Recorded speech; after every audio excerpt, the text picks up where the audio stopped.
I'm Gifting Gope, Major League Baseball player. Please support international baseball by subscribing to CBO TV.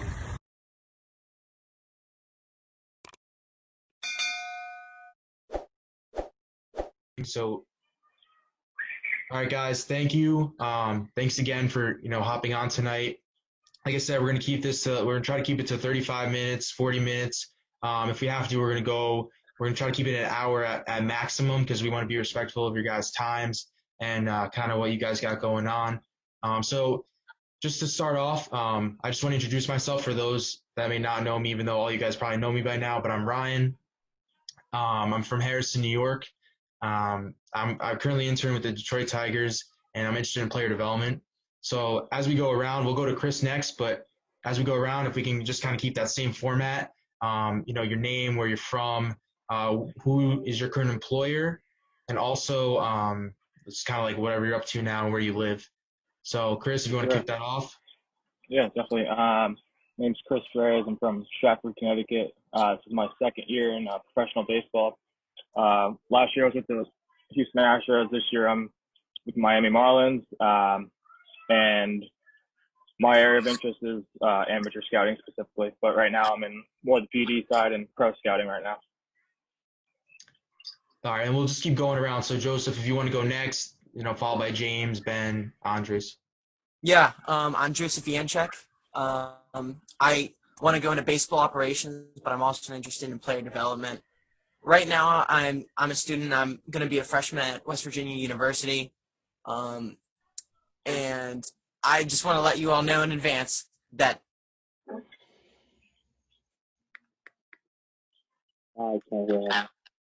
Hey Joseph, I think you lost your connection a little bit. Gotta start over. Yeah, hey Joseph, you got to start over with that. You kind of cut out.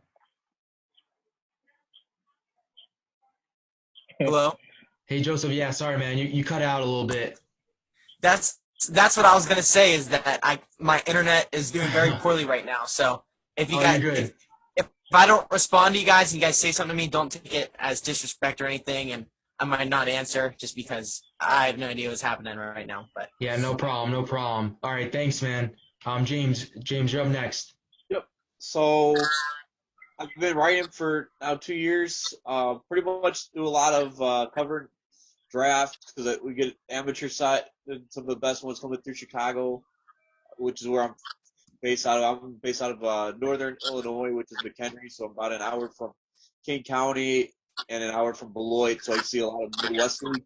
So I do like the player development and seeing it all come through the amateur side through that first full season of pro ball. All right, thanks. Sounds good. Ben, you're up.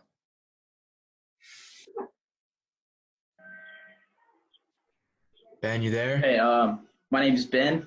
I'm working with the Texas Rangers, and I'm from Knoxville, Tennessee, and I'm interested in player development. All right, thanks, Ben. Andres, you're up next. I'm Andres DeMarcus. I'm from Gainesville, Florida.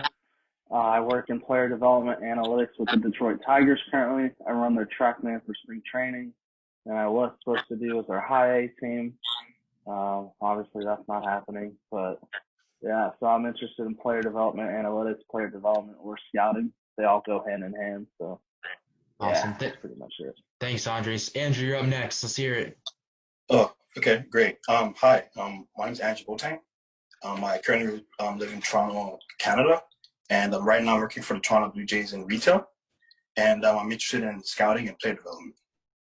All right, guys. Thank you all for introducing yourselves.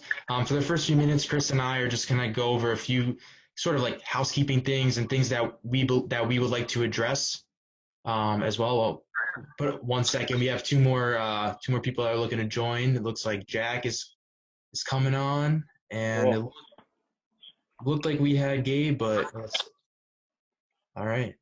Sorry about that. Jack, you there? Yeah, I'm trying to be. All right, cool. No, you're good. Looks like Gabe is joining as well, so we'll have them introduce themselves to the group, so they can, and they can see your guys' names. All right, Jack, you there, or Gabe? Yes. Yeah, let me try to. Can you hear me? Yeah, I Yeah. can hear you. Yeah, All right. Yeah, let me try to get this working. you're good. All right. Well, Jack's getting that working. Gabe, Oh, all right. if you just want to introduce yourself to the group, just say your name, where you're from, currently what you're doing, and kind of your area of interest. Yeah, sure.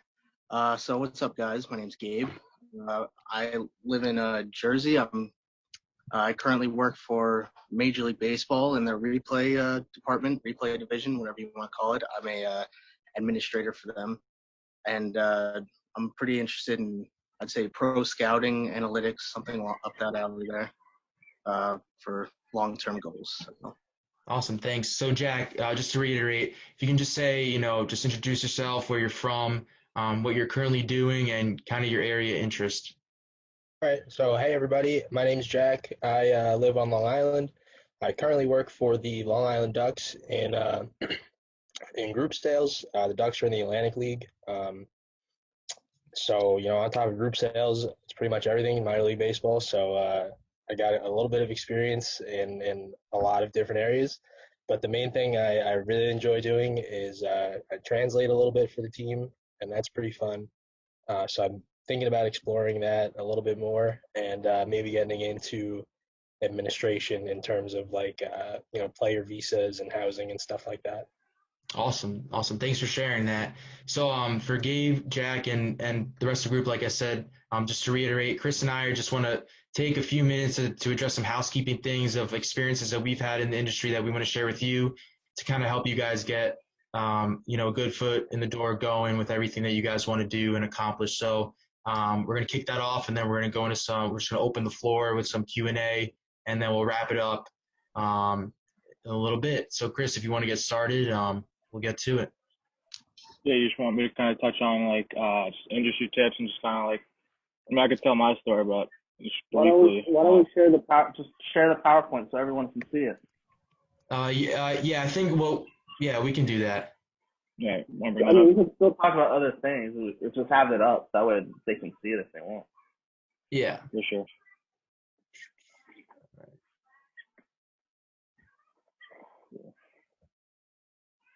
All right. So, Andres, I can click away. Just so, we can all talk about this together, but this is just some like baseball industry tips that Andres came up with. And he wanted to present it to the group, and you all have it in an email. So we'll get started with that with Andres. Okay, hi guys. So I was just thinking last night, like, what's the whole point of this? Obviously we all want to work in baseball. Obviously I'm not full time by any means, but I finally got my break.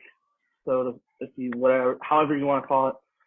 So I want to share my experiences with you, my advice that I've gotten from scouting departments, scouting, personal scouts, cross checkers, whatever.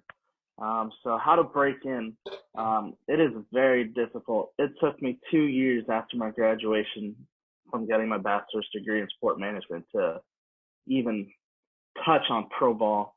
I started out at FIU the fall after my graduation, spent 10 months down in Miami working 10 a.m. to 3 a.m. doing anything and everything between setting up for practices, data, laundry, etc. I was pretty much Mr. Everything for the team. It takes a lot of persistence. In my experiences with FIU, I did want to quit. Within the first 3 months of doing it, I questioned whether this is what I wanted to do, and I almost went home, and I decided not to give up, that this was what I wanted to do. I didn't want to work an office job, so I went for it. You will get 100 no's when you apply. It's going to take a really long time for you to get your first interview. Obviously, you might not get 100, but you know what I mean. You're going to get a lot of no's before you get your first yes. Just don't give up. Volunteer. They love to see volunteer experience. First thing they would ask me was FIU. Every question was, what did you do for the team? Were you a paid staff member? Were you not? Anything you can do. College programs, facilities, high school teams. It doesn't matter where you start. Of course, it's where you finish. And number one tip I would want you guys to take from this is don't be a know-it-all.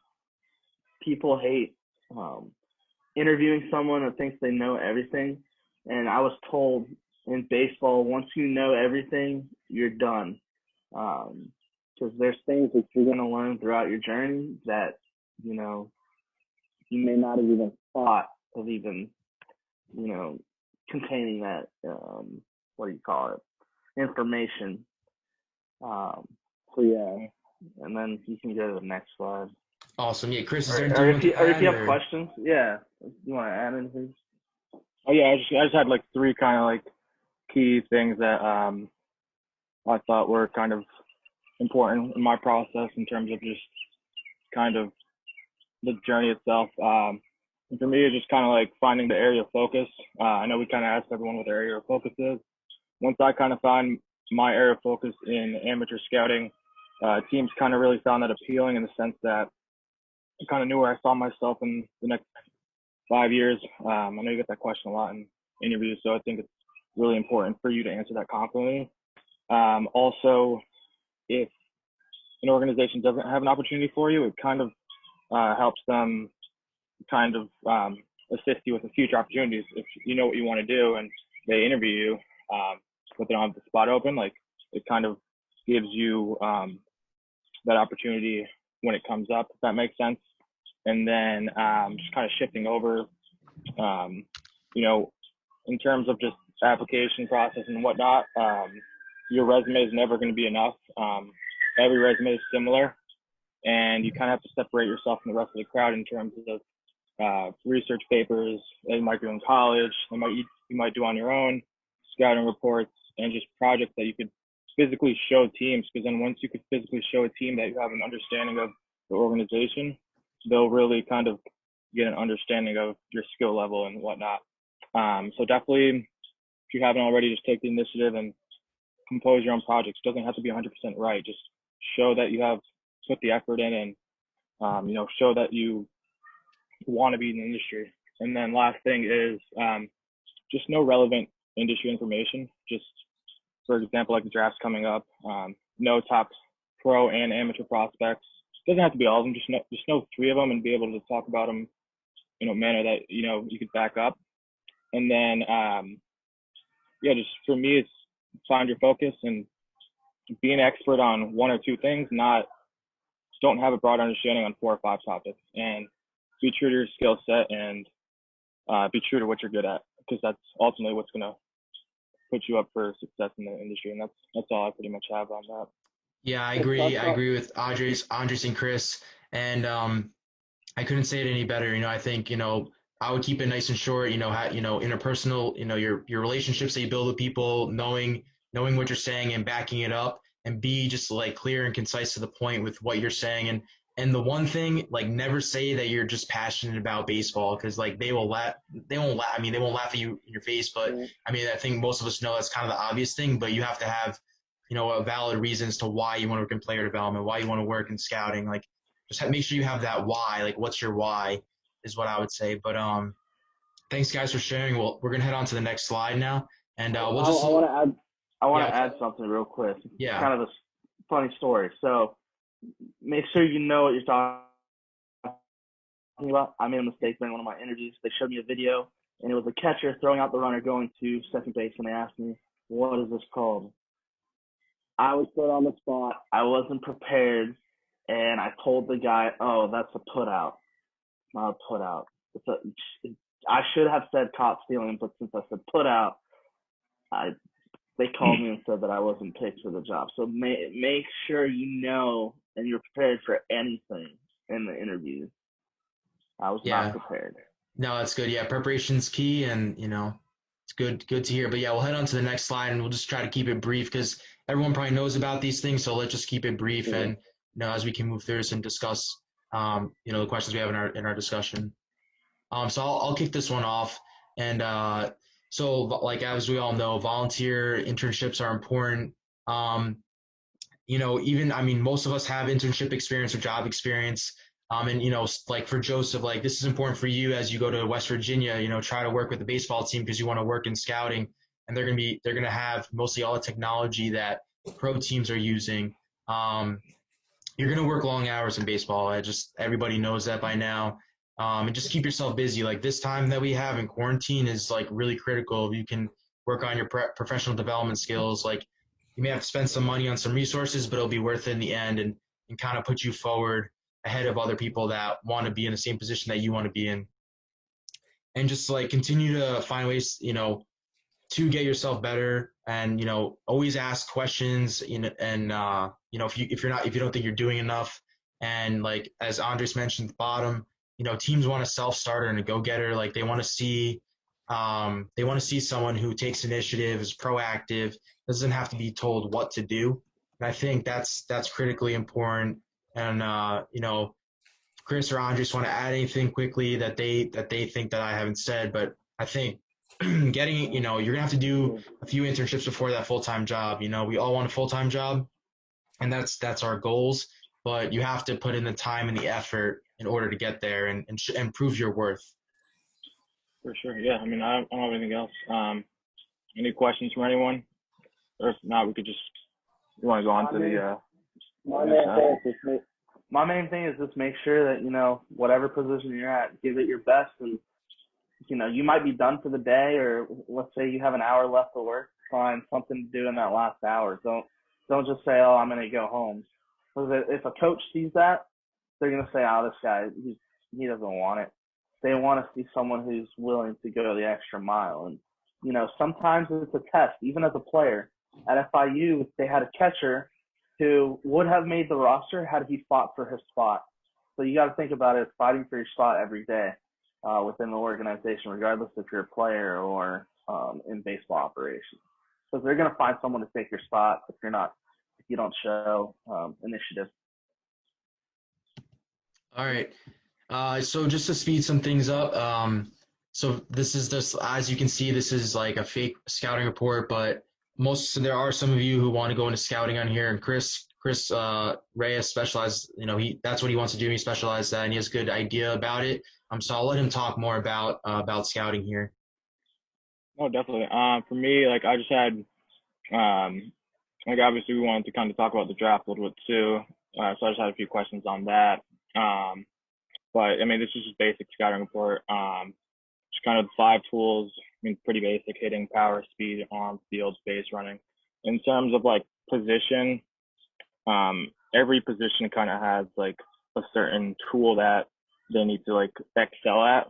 For example, like an outfielder, center field would be, you'd have to have excellent speed as well as a good hitting tool, and that's kind of classify them as center fielders. And that's more on the pro scouting side, is more on the classification when it comes to just trading, like trades and whatnot. On the amateur side, it varies, but in terms of that, like usually they look for specific things when it comes to drafting certain players. Like obviously a first baseman, their main tool is power. I mean, they're not gonna run a six flat or whatever. They're gonna be very powerful and just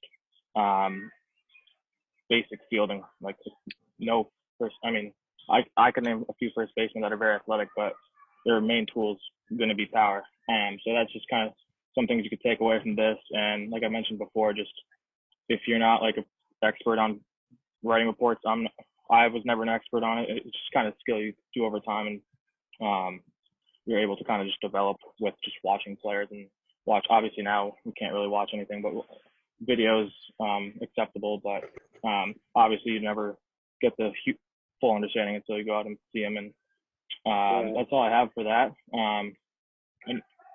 And this is you right here, the player development. I know if you want to go into that, or if we have any questions, I mean, we can go into questions. I wanted to add something on the scouting part. Yeah. I was told by a Reg prospector, you can never evaluate a player until you see him in person. He goes, I don't want a scout that looks at video or goes home early and watches video on a player and writes it up based on video. That's what he told me word for word. So I mean, I know it's COVID-19. Obviously it's going to evolve. But teams want to see players that you physically see.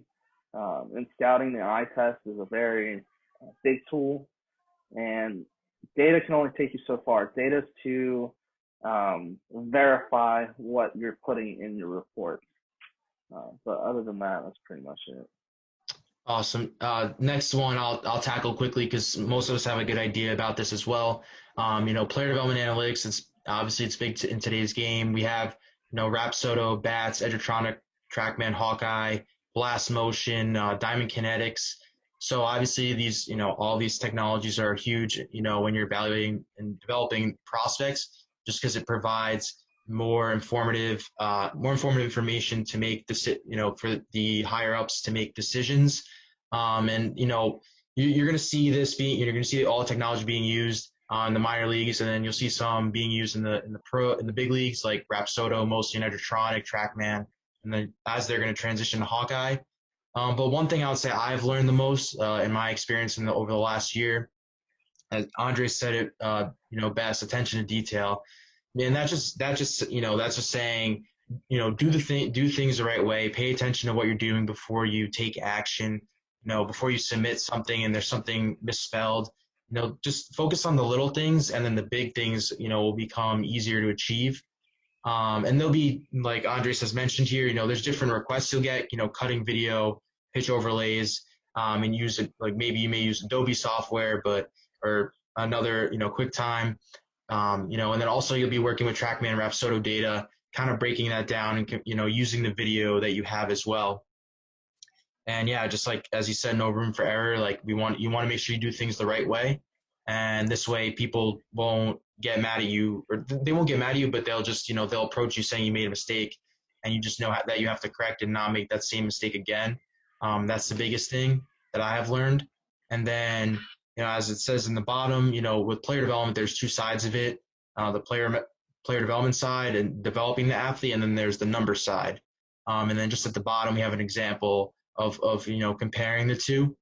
So as you guys are kind of moving along as we are, these are just some things we want you to think about and be aware of, that this is what you're getting yourself into when you're signing up for a job that Chris and I have, and some others on this group chat, this Zoom call have. So. Yeah. Did anyone want to add anything, or did I cover everything? I wanted to ask one thing, just because I know coming up next week, speaking of watching the amateur players live, is anybody going to be at the National for Perfect Game next week? No. I don't think so. Okay, because I'll be out there if anybody else is out there. Just want to mention that, and I think that seeing players live is your best tool. You have to be there in order to get a good evaluation, and just there's a lot of little things that people miss. It might be just somebody running, and it also helps an extra level. It also helps to have the data too, because you can't tell velocity off a video either. Like if you're watching a video on a showcase and you see, okay, this guy's throwing 95 off the mound, that's a 70, 75 arm. You can't like make a mistake in that sense. All right, cool. So, kind of like sort of wrapping this all up, what if you're now where you are now? Like there's two things, like where you are now and where you want to be. So like as Andres has stated here, look for volunteer opportunities to get back in the industry. Show you're dedicated. Once you're back in, don't leave. Like, Chris and I, Andres and I, and I'm sure others on this Zoom call say, we're unsure right now. This is a very uncertain time for everybody. You're not sure which direction you should head in.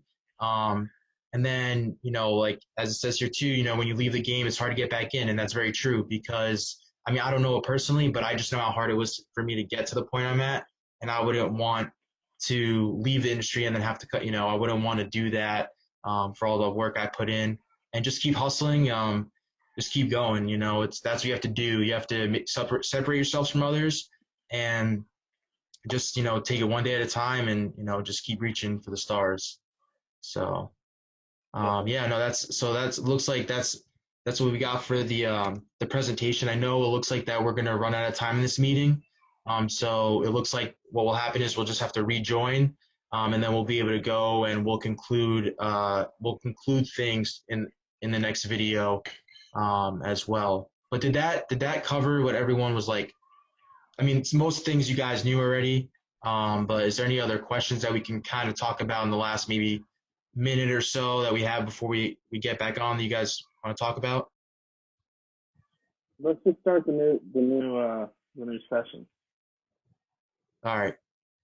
Yeah, we could dive into the like draft a little bit, and just kind of see what everyone's ideas on that. And I have a few questions that I could ask the groups, kind of get people thinking, just because I've always had these questions, and they're kind of questions that there aren't really correct or incorrect answers to. So we can kind of get a conversation on that. So what we'll do is we'll end this call right now, and then we'll join back in immediately, and then we'll get started and we'll talk about that. So all you have to do is just click on the link, and then I'll add you guys back in. We'll be able to talk, and we won't have to go through this again since we'll finish up with 20 minutes or so in. All right. Sounds good. All right. Sounds good. Thanks, guys. All right, cool. Yeah, so thanks, guys. We will get back to what Chris was talking about in the draft. So Chris, if you want to start to kick it off, no, that'd be great. For sure. Yeah, for me, I think this year's draft is definitely interesting. I guess if you guys have any specific questions regarding the draft, I've always just had specific questions just regarding just the process certain teams to take. Like, obviously, with now analytics and just kind of like the human observation is a question I always have. So, like, the question I like to ask is, like, how do you think, like, organizations kind of blend using analytics such as TrackMan data, Rapsodo, with the human observation of, like, a scout, and kind of how do you think they use that in their decision-making process when they're going to select, the top 10 picks or so? Like, it doesn't have to be that, but just, I guess, any thoughts on that, or like how do kind of people view like the inside, like just kind of looking in from like the outside and just looking in, like, what do people think teams do in terms of like the amateur scouting side? So my question would be, with this year, with the coronavirus and the season being cut short, how much does the TrackMan Rapsodo come into effect with drafting, let's say, high school players versus being able to see them, because maybe they weren't seen as much this year? Yeah, definitely. I think this data part of it has always been huge in terms of the high school. They pretty much have to go a lot like off, because like not every high school has TrackMan data in terms of like in like colleges do. Some colleges use Synergy, so that not every scout has to be at the game. You joined? Yeah, sorry. Yeah, looked like Jose just joined. My bad. Yeah, so I guess in terms of like high school, I think they pretty much needed to be seeing them at, all the showcases from at least the sophomore year if he's a senior this year. Because typically with that, if a guy's going to go out of high school when he's that young, but sometimes it's not the case. But I think, like you asked, like, I think there's way more TrackMan data on college guys than high school guys, if that makes sense. Because in terms of like the high school guys, they'd only have it at like the perfect game showcases, like you mentioned, or All-American, things like that, where college you have everything. And if they're in the Cape, they had that. Like, they play in certain summer leagues, they would have it. But yeah, definitely right now, I think with the coronavirus, it's definitely going to impact a lot of decision making, and a lot of decision making is going to kind of have to go off the Astros model in terms of like, using TrackMan and not having a lot of scouts, because obviously that's what the position that every team was in. So I think that's kind of the way it's going to go. And if you guys kind of have any other questions, or I have a few myself that I can keep on asking. Yeah, I would just say data is huge now, because it's a way to quantify and show the scouts, hey, this is what I got, this is what you're dealing with. I know I work for a company in Jacksonville. I showed you guys last week. we do the video and the data on the screen at the same time. That's huge when you're seeing a pitcher live, and then you can say, oh man, his 15th pitch of the game, he threw 85 miles an hour, or his curveball has a 2,500 RPM. If you can see it live like I do, it would be like definitely a game changer. And unfortunately, due to the times, that's what we're dealing with right now. Yeah, I think also the thing is, like, to Chris and Andre's point, I think teams already have, they've been scouting these guys for a while, going back to the summer, even longer than that. And they've had this information on them. So it's just about, working with the college guys and working with the high school guys, seeing what high school guys are going to go to college, if they may not get drafted in those 5 rounds. So I think there's a lot of information that's already there that it may or may not make decisions easier in that regards. I agree. For sure. Does anybody have any other questions before, Chris and I would throw out some more ideas that we want to discuss in the forum? Or well, let's introduce Jose. Jose, there you are at the bottom. My bad, man. So this is Jose. He'll introduce himself. Jose, just say, just introduce yourself. Where you're from, what you're currently doing, and what you're passionate about, like what your areas of interest are. Hey, first of all, thank you very much for the.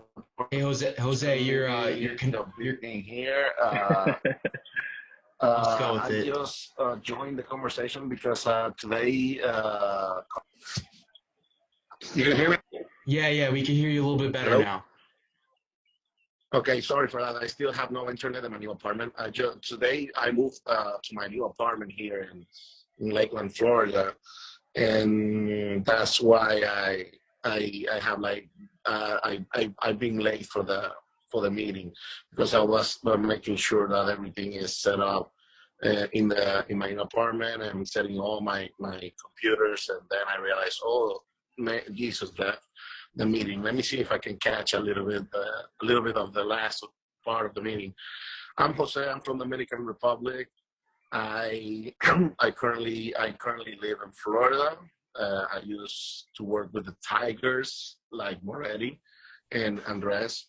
Well, due to the situation, the Tigers let us go until everything normalized. I was the International Operations Assistant, so pretty much my main focus in the organization was develop systems for information and gathering information for scouts, creating players' profiles for each potential class member each potential player of any class member from the 2020 market until 2022 into 2023, which was the last one we worked before everything stopped. I also did like a lot of Cuban research, which, as in the international department, you cannot scout Cuban players in Cuba. So you need to, in order to know who can be the best future leader or future prospect that is in Cuba, you have to follow a couple of informational procedures that you might be aware of. Pretty much, I'm passionate about sports in general. I love baseball. I love football. I'm waiting to my chance to get a team, to get back into the Tigers team, or if something is much better for when the market's open. And pretty much my areas of expertise, because of the nature of where I come from, is the international department, and I root very hard for an international draft. Thank you, Jose. That was a great introduction, man. That was very thorough and to the point. Chris, we'll get back to get back to our forum and just like the questions that we have, and leave it open to everyone just to answer, and we're here to talk baseball. This is a fun thing, we're here in quarantine, just to see each other. So we'll get back at you, Chris. Yeah, I mean, I have questions that I could ask, but do any of you guys have questions? Yeah, anyone else have a question? I mean, I could ask stuff you want to talk about. I want Andres to share his Keith Law story. We could do that. We could do that. All right, I'll share my Keith Law story. So you guys remember when they were confirming that Judge Kavanaugh back in the day, a couple years ago? Yep. He was like they all called him a rapist. Do you guys remember that? Yeah, I do. All right. Yeah. So there was a thing on Twitter, and I saw his page, and he was just going in on the judge, and I read the facts of the case, and I was like, if a girl gets raped, that's a terrible thing, and the guy should go to jail for life, or he should die. But anyways, the girl didn't know when it happened. Her friends that she said was there weren't there. They don't remember. She doesn't remember. So nothing was adding up. And I got in an argument with him. I was like, how can you justify, killing this guy in the public eye based on he said, she said? I mean, there's no concrete facts against him. And he just went off on me, and I was like, dude, I would not ruin a guy's life based on an accusation. Now, if there's facts to back up the accusation, sure, roast him, put him in jail, whatever, do whatever you want. And he was just saying how I was a terrible human being, blah, blah, blah. And I didn't even get a chance to respond. Boom, he blocked me. I was like, Wow. I was blindsided. And I'm a very even-keeled guy.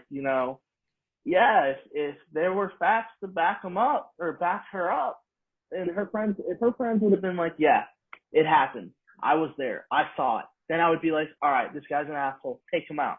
But there was nothing to back her up, so I was like, I can't really, I don't want to ruin a guy's life just based on that.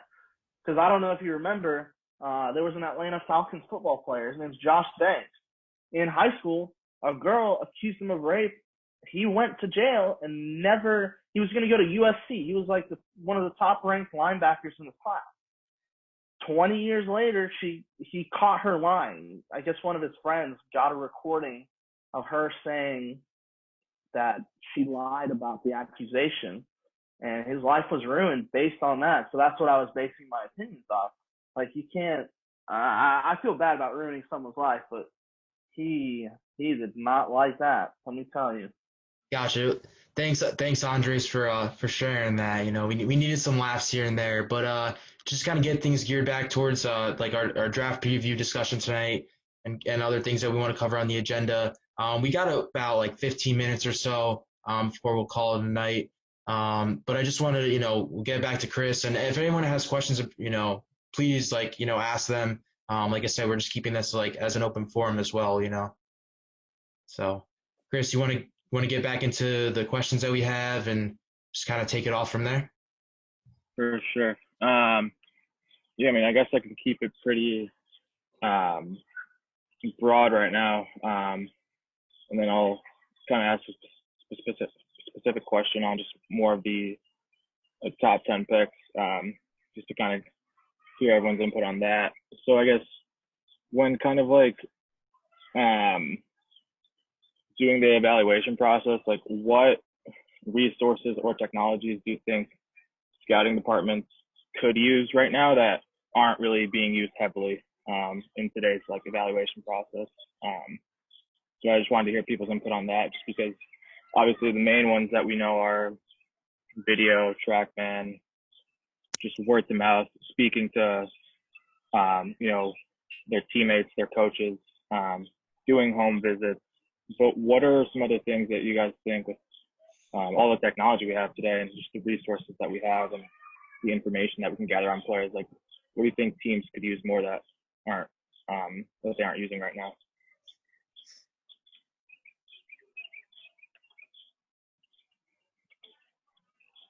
Ryan, any ideas? Yeah.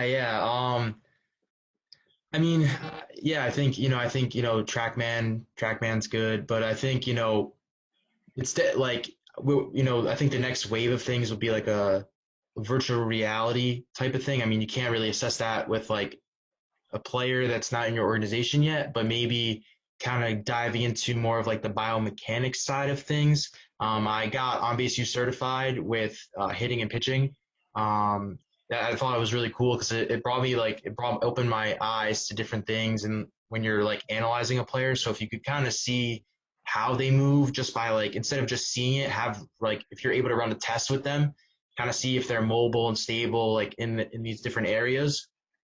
I think is huge when you're evaluating talent, just because there's the eye test, but then you really I think the seeing what they can actually do based off of an actual test is important too because you're investing a lot of money in them. No, definitely. I think like kind of having like a technology that could pretty much evaluate a player and kind of see if his arm action is going to be injury prone in the future, or if even his swing, because a swing could blow out your shoulder as well. So I think if that kind of is created over time and to where you could analyze a video and you could kind of pinpoint an injury or just kind of get that information of is he going to be injured in the future, or is he likely to be injured by the his arm action, or is he using too much bottom, is he using too much top half when he's throwing, and then obviously just kind of seeing that direction, like you mentioned, the biomechanics side I think is going to get intertwined with all the data and the video input together, which is happening right now. But I think that's definitely a good point that you mentioned.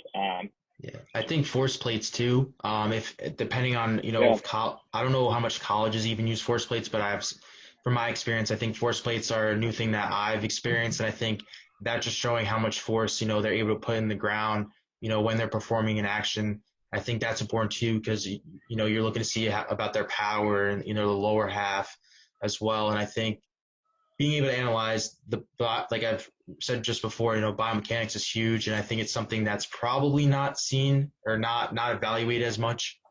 So I wonder what your guys' takes on that are, or what you think about that. For me, when I look at a hitter, I pay attention to their back foot. If their back foot comes off the ground, they're losing a ton of power.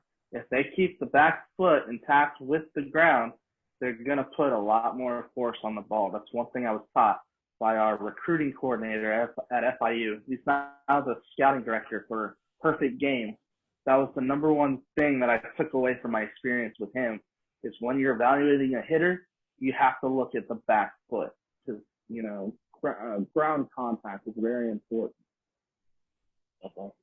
And that goes with the force plate, as Ryan was saying. That, because you can tell if someone's, lifting their foot or losing any power. Sounds good. Does anyone else want to share their opinions or their thoughts or any questions on the draft and things like that? One of the things that I noticed in the last year, just from watching, I watch a lot of ESPN3, a lot of ACC baseball, and one of the schools that's really good, that's ahead of the game on as far as biomechanics and the science and everything, is Wake Forest. And they've had, would you see what Jared Schuster was able to do this past year, kind of just developing, getting better. They got another guy like Ryan Cusick, who's for next year's class, but they just been really good at working with pitchers, being able to allow them to stay healthy, which is one of the biggest parts, I think, in player development. My boss created their pitching lab. He helped develop their whole player development thing when he was at Wake Forest. No, that's a good question. Yeah, Jordan. Yeah, me, Jose, and Andres, we work with Jordan, and he definitely has a good idea of that. It's nice to see college teams are having success by using these resources, and it's allowing guys that were under the radar to become get on the radar. I have a question for the people that want to become scouts. All right, let's hear it. All right, so when you're evaluating a pitcher, when you look at his fastball, do you factor in control and command, or do you go based off of velocity only? It's control and command, I would say, because you can throw hard, but what is the movement? If it doesn't have movement and it's flat, you can throw 100 and you'll still get hit by major league hitters. Right. That doesn't. We want to pick your guys' brain. is being able to throw that pitch in the zone to get outs. Do you think that they should grade the pitcher's pitch only and then say have a separate section that's for command? Or I guess what I'm trying to say is, should you put it just all together, like curveball? Should you grade them on the curveball command, curveball accuracy, or slider? Or should you just do, hey, his fastball is this, his curveball is this, overall his command is this? Or should you do it each pitch by pitch? That's a good question. I think right now they, like in the section like where it's like comments on like fastball, curveball, slider, they'll say, you know, fastball commands well, slider needs to work on command, like lacks command. But overall, like there is a section where you can talk about equipment as well. But what I'm talking about is the grading. So I'll give you an example. Like Asa Lacey, I looked up his scouting report. They had him as a 70 for his fastball. Now, they also said he lacks command of this fastball. Now, for me looking at it, if someone's lacking command, but he has high velocity to his pitch, I would, lessen his score to 65, 60. But I don't think that that's what scouts look for. They're basing it off of the velocity because he's a 70. If he's a 70, that's, you know what I mean? Right. I think they might take more weight to velocity because you can't really you can work on your velocity, but you can't really teach velocity. Right. I think it's a lot easier to work more on control. Even though I do think command is in a league of its own, because I don't think you can really teach command just because that's just, you're born with it. You're able to hit your spots right where you need them to, but control, you can definitely work on it, I'm sure, with lots of practice and lots of pitching and stuff like that. But you can't teach velocity. So I think that's why they might give more weight to velocity. So that's what I was going off of. I just think sorry, my dad's getting some paperwork. The command should be graded separately from each pitch. Each pitch should be individual based on velocity, in my opinion. Because, like Joseph said, you can't teach velocity. So I just wanted to pick your guys' brain on that with scoring. Yeah. No, Andres, that's a good question. I think score control. James, it does. How well does it play? Again, like I said, movement. Like with Lacey his fastball, he's not always touching 97 with it. He's sometimes 93. But the thing that I think get him a 70 grade fastball is you watch him against Nick Gonzalez. He strikes Nick Gonzalez out on 3 straight fastballs. That's a good fastball, dude. He's going to play it. His stats were incredible. He had 24 innings, .75 ERA, 8 walks, and I think he had 46 strikeouts. Like, the guy is insane. And he was good last year. He just took it to another level this year. He was good in high school. I liked him in high school. Can't remember where exactly he was at, but I liked him in high school. Yeah. In high school, he was pretty good. So that's my question. Yeah. I had like a specific question just in terms of like now that we're on topic on like specific players, I guess. In like the mock drafts you've seen or just like your own like ideas, like who do you guys think has the in the first 10 picks, who do you think has the highest ceiling out of all the players? Like it could be any player that just comes up to your head, but who do you think has the highest? Yeah, I agree. I'm with it, Zach Veen. Definitely highest ceiling. What do you guys where do you think he's going to go one overall? No, top 4 though. Okay. I think he's going. I believe he's going to go 4. I'm seeing mocks where he falls to 7 or 8. I can't imagine that. Yeah, I can't imagine that either. I don't think so bad at 5. If he's there. Nicholson and Austin Martin are going to go 1, 2. Mm-hmm. I heard on Baltimore doesn't know who they're going to take yet though. I mean, yeah, but the GMs never come out and just tell the whole media like who they're gonna take. Like, like they have a good idea, and I'm sure they know, but they're not gonna. They're gonna say that because they don't want the media to make public event out of it. Well, plus if you reveal who you want, you don't think other teams are gonna look at it. Maybe someone in front of you is gonna take your pick, or the player might see it as they want me this bad? Okay, well, they can give me this huge signing bonus instead. I'll take even more money. So I've been reading Nick Gonzalez might go as high as number 2 to the Orioles. Yeah, but I mean, really, people have been speculating that though too. Nick Gonzalez is gonna be number 4. Huh? You think so?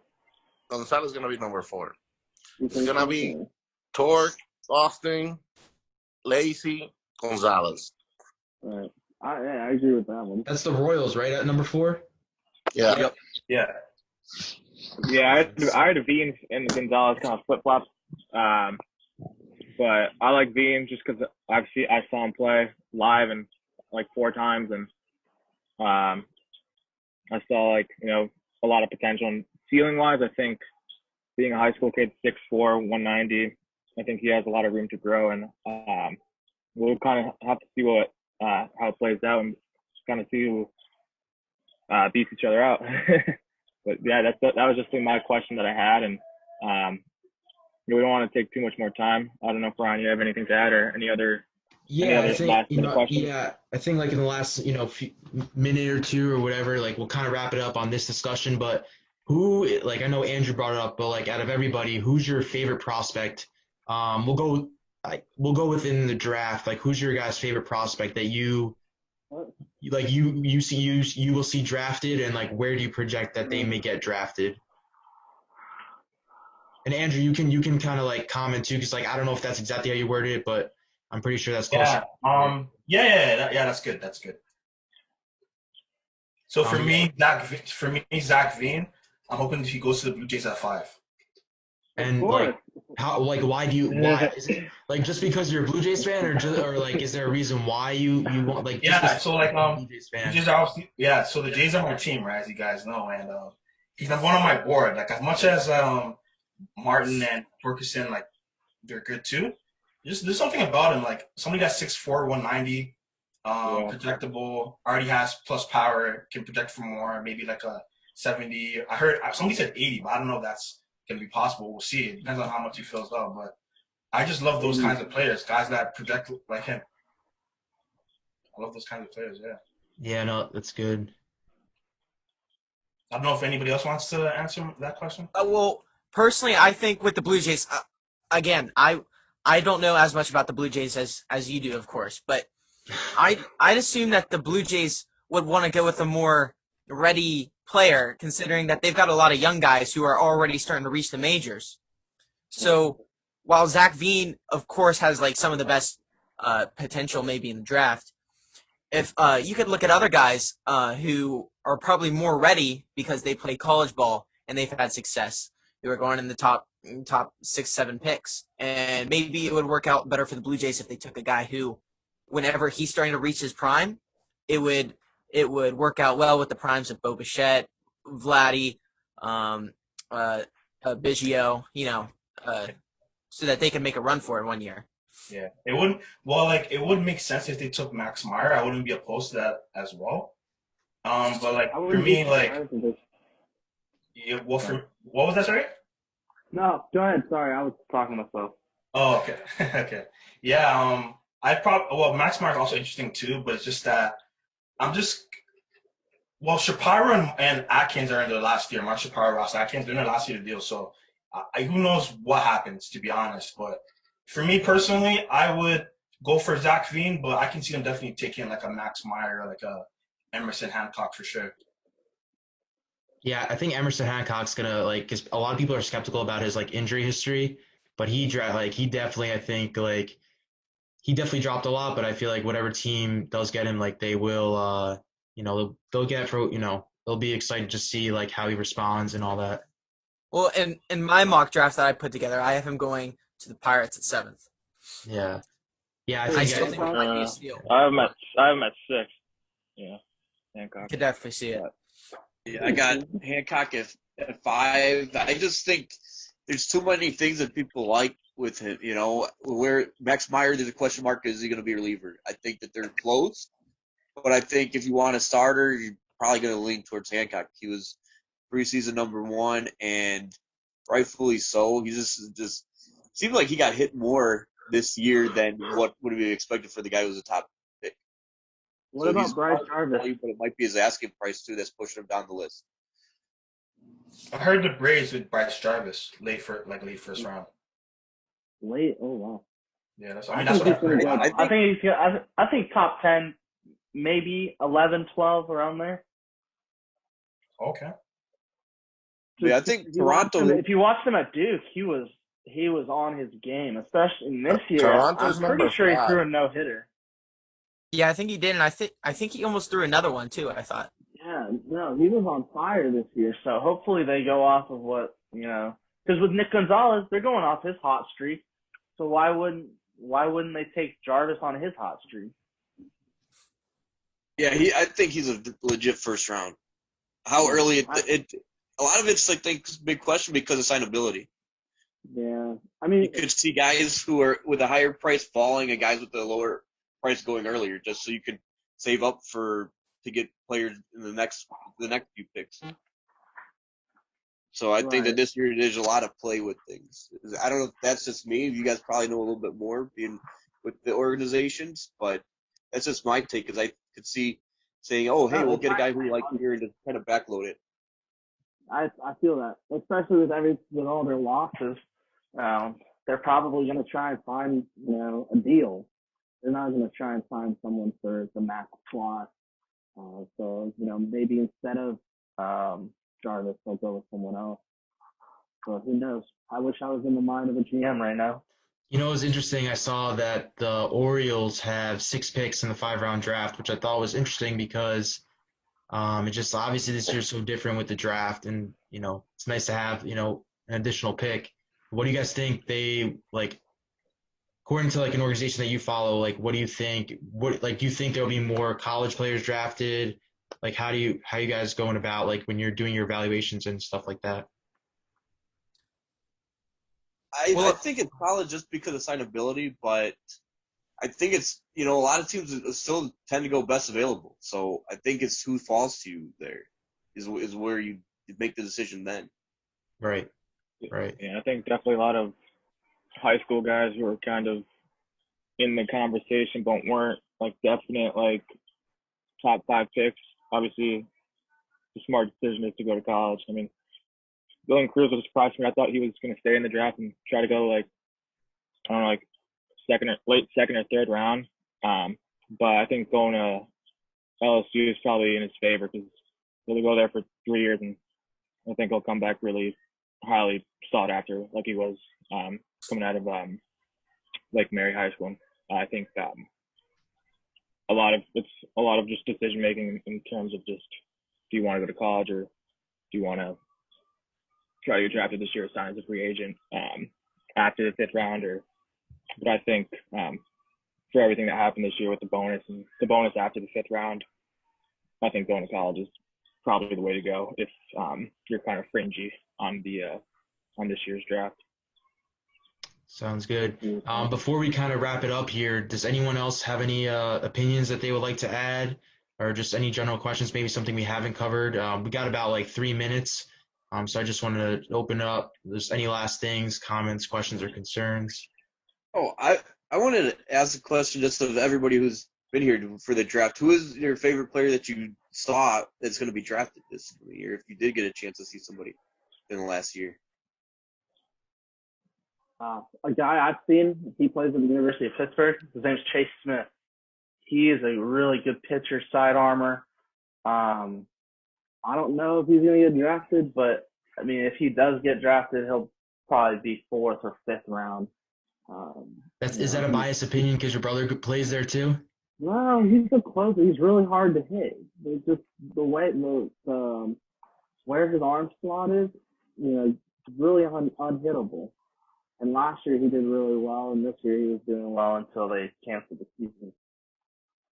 Awesome. I don't know if he'll get drafted though, so we'll see. Maybe he signs as a free agent. But that's just a name to look out for, Chase Smith. Awesome. Sounds good, guys. Appreciate you guys, all coming on tonight. For those that are new to this week's video chat, Chris and I and a few others, Andrew, we kind of started this all up, just as in quarantine, we're all like trying to connect with each other and just talk baseball since there isn't any right now. But we want to keep this going. We want to split it up, maybe a few times, 1 week we spend on just scouting, 1 week spend on player development. But in the Google Doc that I've created, and if you guys like think of things throughout the week that you want to talk about, that you're wondering of like how you can better yourself to get into the industry, that would be better. That'd be good for me and Chris when we're kind of going through an outline of like putting things together, how we can best do that and aid the discussions. Because like I said, we want this to be fun. We want to just be an open forum, kind of like we did. And I thought it went really well tonight. But I just want to thank you guys for coming on and stay connected through the group chat. Definitely. Sure. Chris, any last words you want to say before we head off, or? No, yeah, I think just write a lot of questions in the Google Sheet, so then we could kind of pinpoint a few of those, and then obviously there's always going to be questions on the spot, but I think it went smooth today, and it was good to meet everyone who I haven't met before, and yeah, let's get excited for the draft, I guess. It's the only thing we kind of got right now, so. How was everyone spending the draft tomorrow? What are you guys Watching gonna be doing tomorrow? it on ESPN. Okay. Yeah, right there, right in front of my TV. Yep. I'm going to be rooting for two guys who I know personally who got a chance to be drafted tomorrow, Ed Howard and Bobby Miller. So nice. pulling for those guys. They'll be in there to see where they go. Nice. Awesome. Good luck, sir. All right, guys. Well, yeah, enjoy the draft. We'll be in touch through the group chat. We'll try to meet up again next week on Wednesday, though. We try to stick to Wednesdays. We try to do this for like an hour. Maybe we'll go 7 to 8 again. But if you guys just stay in touch with the group chat, that'd be greatly appreciated. And any feedback you can provide to Chris and I about how we can make this better, we're here to help you guys. We have a lot of learning to do as well, so we want to use this. We can communicate with you guys, help you guys, and it work kind of as a two-way street. So just want to say, enjoy the draft. Stay in touch, and hope you guys have a great rest of your night. All right. All right. Yeah, everyone. You too. See you guys. See you guys.